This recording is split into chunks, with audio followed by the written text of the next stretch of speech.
Hello, I'm Joe Ruggiero, and welcome to my podcast, Inspired, and the people that inspire me. And today I will be talking to a dear, dear friend. I call her my angel, but she just informed me I'm her angel. But at any rate, Dara Baker is a writer, stylist, photographer with over 2 decades in the publishing industry. 12 years as the West Coast director for the renowned Paris-based International Trend Forecasting Bureau de Style, Promostyle. And she's also the recipient of the prestigious New York Art Directors Award and Western Publishers Association Maggie Awards. Dara has spent years in traveling in Europe and actually lived in Brazil. But let's forget about this. Let's meet Dara Baker. Welcome, welcome, welcome. Thank you. Thank you for having me. I have to tell you a story. Okay. 34 years ago, when I moved out here and became editor-in-chief of Home Magazine, I had a meeting with my staff, and I saw your shining face in that audience, and I thought, this is a gal that's going someplace. And you were a youngster. In your early 20s, right? Yeah, not even 21. Not even drinking age. But we sent you on a project that I will never, ever forget. And you did such a beautiful job. And that was American Family Portraits. Yes. Yes. So can you share any of the stories of that? Absolutely. I was so lucky to go up to Orcas Island. Right. And produce a photo shoot of a woman, Blake Shore, I remember her name, and she owned a great store named Rutabaga, and one of her quotes is still my favorite quote because I got to produce and write the story as well, and she said, "I'm a hopeless collector that's trying to simplify my life." Many of us fit into that category. Yes, exactly. So what happened? So it was a huge theater that they turned into their house, and Michael Scott was the photographer. And it was a family that lived in this house, and they had a swing that swung back and forth. And what we did was just take pictures of the way the family lived, because it was your great idea of doing American family portraits. So that was one that was super fun. It ended up being on the cover, or one of the covers, because we tried two. The other one that was super special was in Star, Texas. Oh, yes. And it was just outside of Austin, and I got the warm Texas welcome. And we did the American Gothic remake of all the kids leaning against the brick, holding the pitchfork, and that was with Pamela Barkington Blackburn. Oh, I still love her. I love her. You know, she was a professional model. Yes. And her father was one of the biggest fashion photographers going way back, and she posts many of the pictures of that period. So we still communicate. I just adore her. I do too. But, you know, you as a stylist, you go into a situation in a photo shoot, you assess the situation, you look at the interior, and then you come up with your ideas, which are so magical. What is the process like? The process, honestly, it always starts with the writing. I conjure a story there, and Karen can attest to this. Karen Millay, our dear friend and colleague and photographer. So, for example, I'll go into a really boring Beverly Hills hotel room. Right? It's blank. It's nothing.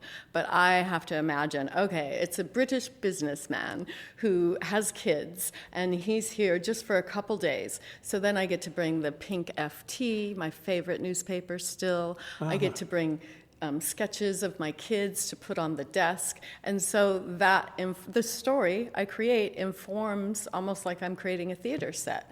And it gives each house or whatever project a sense of true editorial, a real story, instead of staged. We've seen, plenty of that. Right. So yeah, that's what I like to do. And then when it's a real family that lives there, I like to get to know the family ahead of time and just kind of amplify how they already use it and, bump it up as far as how to make a beautiful picture. A lot of times it's really just about painting a picture, turning 3D life into 2D. So I usually wipe the slate clean, clear everything out, and then add what I know will make a pretty picture. A lot of times it's greens, just greens, that bring in the outdoors. A lot of times it's something big, a beautiful focal point. But what I try to never do is have the eye lock in somewhere. I want the eye to float around Right. the photo and just kind of absorb the whole room. Well, now, how did you get in you're a journalism major, right? Yes. Well, actually, I was a communication major, late 80s. And of course, remember that Melanie Mabron, who I photographed too. That it was a great TV show about the advertising world, where they made a lot of money. And anyway, I thought I wanted to be a big shot advertising executive. What, like Mary Lawrence? Or something? Yes, and instead I, at the end, just had so much fun writing and photographing for the school daily newspaper and a lot of actual famous photographers came from that world. Sam Jones was one, and he was a personal friend of mine, and he's a big famous photographer now. I just fell so in love with the journalism angle and creating stories and photographing in black and white and writing the stories, and then I made my money by selling the advertising for the newspaper as well. So I switched kind of my major, and then I was offered this internship at Home Magazine, and even though my internship advisor said, "You're an ad major, you shouldn't be doing this," I said, "Nah, I have a really good feeling about this one." That's it. You've got to trust your gut. Yeah, and so my gut, I really pushed. I said, "I'm going for it. I'm still going to go for it," and I'm so glad I did. And I think it just felt so natural because of the way I grew up with my mom. She was always creating, always painting, always decorating, Now, was always she a styling. teacher?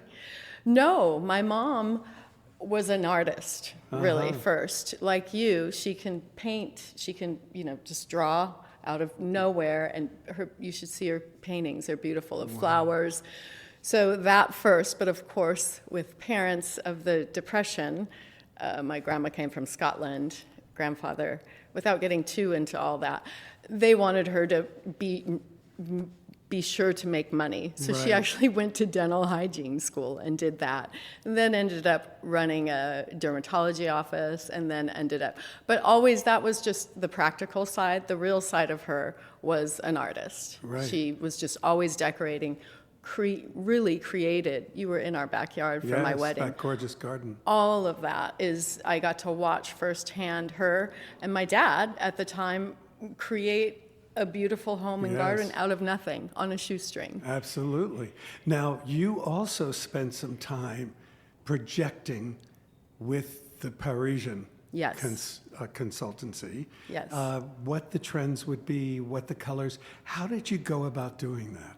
So after Home Magazine was sold, moved to New York, I thought, okay, now what? I ended up working for the surf and outdoor industry, those magazines, as a fashion editor, and I would go to these trend presentations. And I thought, wow, us journalists always sort of think we're ahead of the game and know what's coming because we're invited to all the press previews.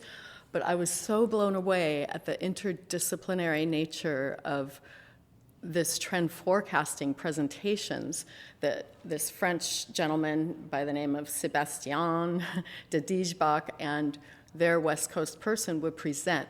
I loved, way back, we're talking, late 80s, they had a book called Influences.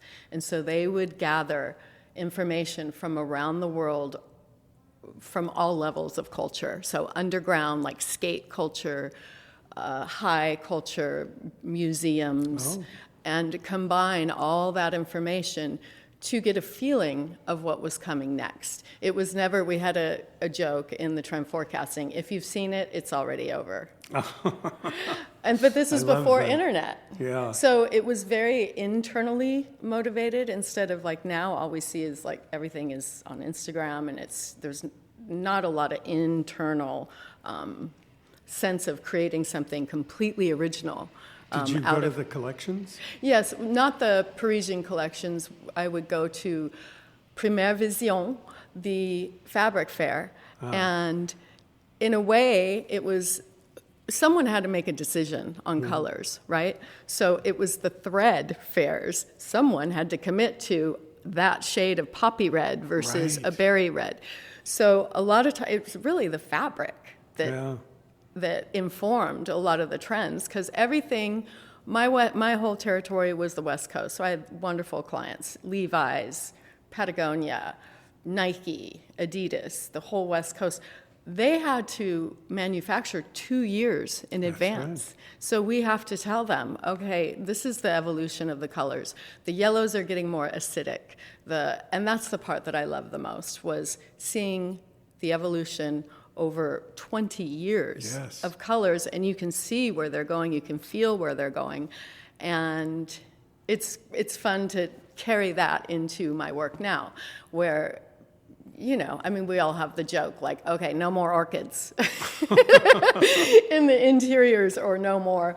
So it's nice to offer something original and different, yes, based on the narrative Right. that I'll create for a project, but also based on, you know what? I'm feeling something about this weird chartreuse shade. Let's throw it in. Well, you know, Annette Johnson, who was one of the editors that started the color forecast for House and Garden, she showed me once the graph of the colors that would go up and the colors that would go down. And of course, you're too young, but I remember avocado green, and you know, during that period, which influences your appliances, your interiors, your paint colors, your textiles, obviously. And I just find that so fascinating. It is. It's really fascinating, and it's fun to continue to see that and get hints. I was just at the Hammer Museum with our friend Karen, and of course I had to go throughout, and in the shop there's this brand new color journal, and the first issue, guess what the first issue is, and it's based on one color, Greens. blue. Oh, And they dive deep into like where Klein Blue came from. Of course, Klein gets all the credit, but it's actually the guy who made the color. Right. You know, he glommed onto it and saw it. So it tells the story of the person who actually made the color. And then another, I'm just giving you a hint of a big color to come. So there's Klein Blue. Tell me more. Yeah. So, so there's the Klein Blue. And then I was just at a salvage company, Pasadena Architectural Salvage, yesterday. And there's another magazine. And guess what the color it devoted itself to? blue again? Blue again, and it's a whole thick magazine on all the different shades of blues. And this is by a fabulous British paint person, Anne something. But it's like those kind of hints. Well, I basically am a monotone kind of guy. Yeah. But I have always loved blue and white. I remember the all blue story we Right. did.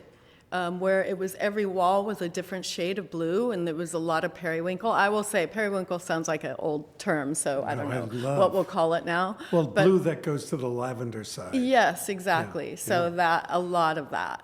Well, you were so instrumental on the project that we did called Holmes House. And it was really actually a good idea. And I must, not take any credit for it, but they came up to me and they said, well, Knapp Publications is going to buy a home, and, you can redo this and it can be part of, the process and what have you. And then, of course, ABC glommed onto it, and that's where I met Kitty Bartholomew. But we all had such a good time taking this ranch burger, I guess is what it was, Yeah. and turning it into a fun story. And I always remember your enthusiasm, because in any creative project, it takes that impetus to have happy, peppy people to, help you make something happen. And Yeah. you did. And what remembrances do you have of that house? Oh, so many. I mean, well, it's funny, as I was driving here, I thought of, because, I'd like to dress for work. I was an editor, and I'd have to be invited. And I remember I had bright red high heels and a red polka dot dress, and you looked at me up and down, and you said, honey, you're going to have to get rid of all this and put your hiking boots on, because this is some down and dirty work. And so, of course, it was down and dirty as far as, like, I'm managing subcontractors. Right. I just always loved the cast of characters. We had Sparky, the electrician. We had Rob Steiner, what a talent, the landscape designer Right. how ahead of the times, right? That did xyroscaping or drought resistant. And That's what was fantastic was there were a lot of species that we wouldn't think are drought resistant that actually were. You wanted your English garden, you wanted your roses, and there are natives that fall under that category, and that's something I'm super into right now is native. So back to Holmes' house. I mean, a lot of funny stories. Remember, I had my faux painters come? Oh, yes, which was wonderful. Yeah, Christine, high school friends that are amazing artists and Right. both have gone on to do amazing things. She's done Man's Chinese Theater. Wow. He became very famous, did all the House of Blues. Anyway, having them faux paint the fireplace around. But the biggest claim to fame that you and I love that you're my witness for this, is when we went to source the tile for the kitchen. Right. And we're looking for something that has, because our whole aesthetic was, let's turn this into an English cottage. I mean, Right. how much more opposite can you be? You know, Right. a dry desert landscape to an English cottage, Right. which was very late 80s and wonderful at the time. So we're at Ann Sachs Tile and Stone. Right. And we're looking around, not really seeing anything that's going to work for the kitchen. And we look down, and I'm like, how about using this beat up travertine? And the guy's like, oh, no, that's a floor tile. And I look at you. You and I look at each other, and we're like, we're going to start something here. And we ended up sealing it and using the travertine floor tile as the countertop, all over. And Right. so, and then that became a trend. Well, that's what happens, you see, when you get a group of creative people. And I always like the idea, like a conductor. Yes. You want to go for the best musicians. And I think that I've assembled myself with the best of friends that they've become friends. But when you were first eager to express yourself, I always like to create an arena or an environment. And I always listen and learn from you guys. Right. And that's always continued. And same. Do you mind if I call you when I have a problem? Yeah, anytime. I love it. For some advice. But I agree. I love listening. That's writing, right? It's Right. really listening all around. Listening to those you're interviewing, but also listening maybe quietly to your gut, to then create something different. Well, now is you listening. have had a wonderful experience in Brazil. Yes. Right. Now, what was that like? And how many years were you there? I personally, because I had my own business running Right. Promo Still, and back to the best. I always love to work for the best, like you. But truly, and Promo Still was the original and the best trend forecasting company, and so I love that because I had to jump through a lot of hoops to get that job. I had to first pass muster with the New Yorkers that came, and they were hilarious because there's some real characters in the Oh, I LA know. fashion scene, and they're like, frankly, you're kind of just the only normal one. Then I had to fly to New York and pass muster with the Frenchies, and so the French people came, and I had to go out to dinner and know how to use my knife and fork and this and that, and that's where I learned to drink chilled red wine. But I am kind of digressing. So I had that territory. This was after I left the surf and outdoor industry because I was so impressed. They needed a West Coast person, and I just was blown away by this. But then Russ, my husband, Russell, you call him Right, Muscles, okay. got a great opportunity to run a hydrogen cracking plant in Brazil or fix it. And I was going to go as kind of the freelancer that I am and kind of run my business from Salvador da Bahia, Brazil. Bahia is a special place, very African. You know how some colonies are more African than Yes. the original? Right. That's Bahia. And a special religion that they practiced. It's a combination of Catholicism and voodoo. Wow. And what it's a called combo. candomblé. And that's where I had this medicine man, because I was still always shopping, that wouldn't let me buy his beads, because you have to prove yourself that you're worthy of these beads. So of course, every day I'd walk by and like try to act, I don't know, spiritually correct. Finally, he let me buy 4 of these beautiful, I call them magic beads, and only 4 people got them. So of course I got one. Lynn von Kirsting later, I gave her a set because she was we bonded over Brazil and kids. My mom, of course, and Karen. Those are the 4. But you're asking me how Brazil was. I'm going to be honest, it was tough. Yeah. Well, the language is tough. The language is tough, but culturally it was tough. There were a lot of unspoken rules there. So as inspiring and wonderful, I'm going to rose-color lens looking back. Yeah. The wonderful part was the music.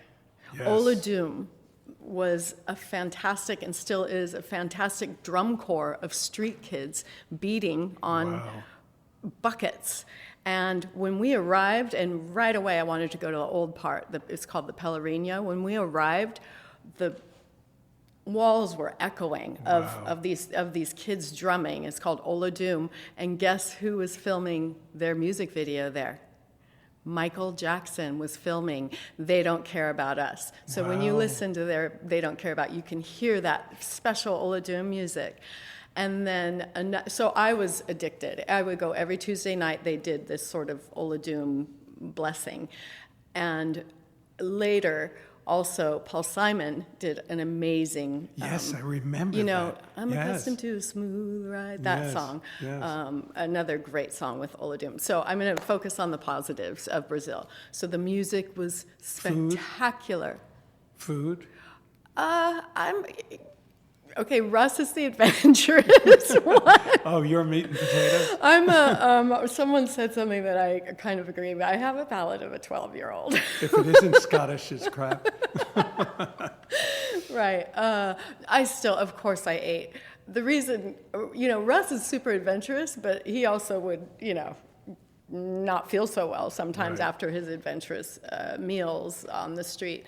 So yes, I loved it, and yes, I had an appreciation for the spice and the seafood. I really had appreciation for the capiroscas. Oh yes, that's the cachaça liquor, but I would call it rosca because we would prefer it's just fresh lime and vodka. The caipirinhas. Caipirinha. Yes. I like caparosca because instead of the cachaça, it was the vodka. Oh yes.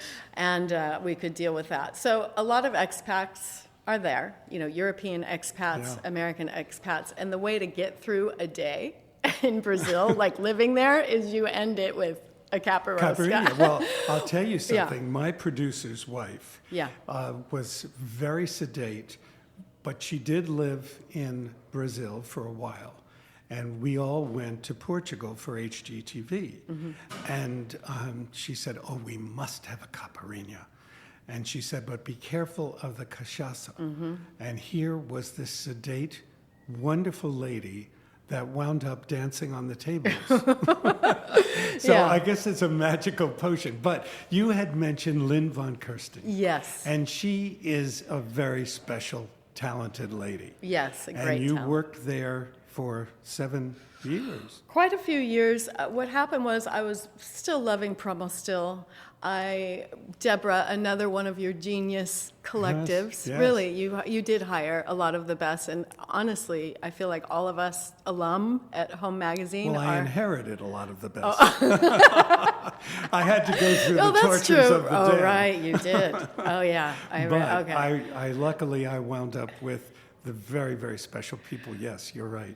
But Lynn, I just want to let our listeners know, is the developer of Indigo Seas, which was her fabulous shop, The but founder, still is. owner, and the Ivy at the beach, and Ivy in Beverly Hills. Ivy at the Shore, the Ivy, Right. On Robertson, Indigo Seas, and Dolce Isola, a charmer. Really, I go there all the time when this is my little routine. I'll get the flowers at the Flower Mart downtown, and normally the shoot's on the west side, so I'll stop and have the most spectacular breakfast at Dolce Isola. Oh, the best. Down on it's lower by Hamilton High, Right. and then go on to my shoot or prepping. but back to Lynn, it's a great story. It's a really good Yes. story.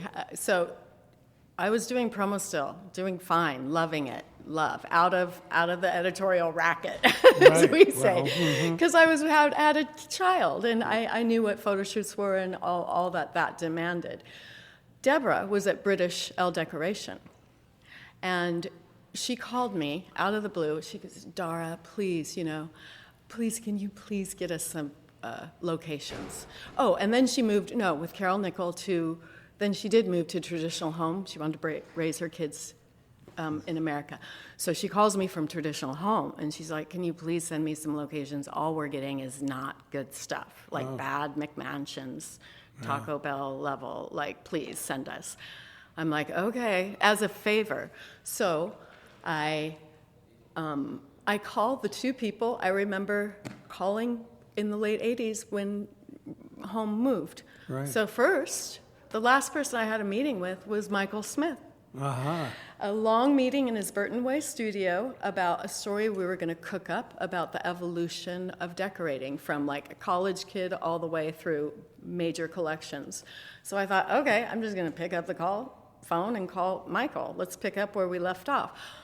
That was really hard to get through to him. It was it wasn't an easy process. So that's fine. I'm doing Deborah a favor. Well, you have determination.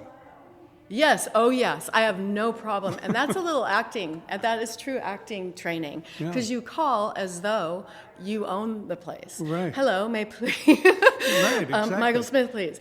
So that didn't go anywhere. Next call, Lynn von Kirsting, please. Because Yes. I always loved Indigo Seas. I always saw that she was kind of the inventor here, at Yes. least, of that California. Now we don't like to say eclectic, so my replacement word is collected. Yes. That collected look of layers. And so I get on the honker, and she gets on the honker, and we end up talking for like 45 minutes. Well, she's fabulous. asking me about Brazil, and she's like, how about this, darling? She's the original member of the Actors Studio, Right. Lee Oh, Strasberg. So she has this wonderful theatrical voice. She goes, darling, why don't you just come? And so I'm like, okay. I'm doing a favor for my friend. So I'm still not plussed because I got a job to do. This is a favor for Deborah.